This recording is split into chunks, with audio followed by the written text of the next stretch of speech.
ঢাকেশ্বরী জাতীয় মন্দির থেকে শুরু হয়ে শেষ হলো উল্টো রথযাত্রা। ৮ দিন আগে যাত্রা করা জগন্নাথের রথকে নিজ গৃহে পৌঁছে দেন হাজার হাজার ভক্ত।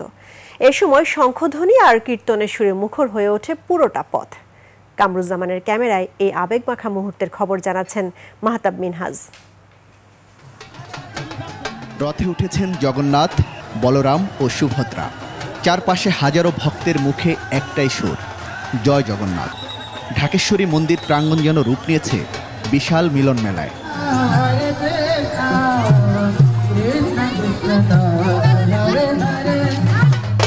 রথ এগিয়ে চলে ধীরে ধীরে, যেন সময়ও থেমে যায় তার পেছনে। ভক্তদের চোখে মুখে আনন্দ, অন্তরে প্রশান্তি।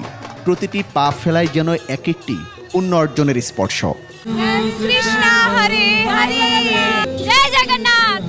পথ চলার প্রতিটি ধাপে ছিল ভক্তির বাঁধ ভাঙা উচ্ছ্বাস। শিশু থেকে বৃদ্ধ, নারী পুরুষ নির্বিশেষে সকলের হাতেই ছিল রথের দড়ি। রথ টানার ভিড়ে কেউ খুঁজে পান দেবতার ছোঁয়া, কেউ পান নিজের আত্মাকে।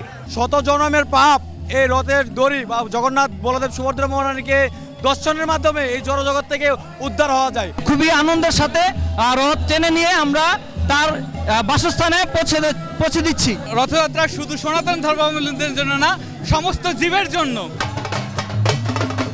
উল্টো রথের যাত্রাপথে রাস্তার দুই পাশে দাঁড়িয়ে হাজারো মানুষ। কেউ উলুধ্বনি দিচ্ছেন, কেউ ছিটাচ্ছেন ফুল। শঙ্খধ্বনি, ঢোল আর ঘণ্টাধ্বনিতে মুখর চারদিক।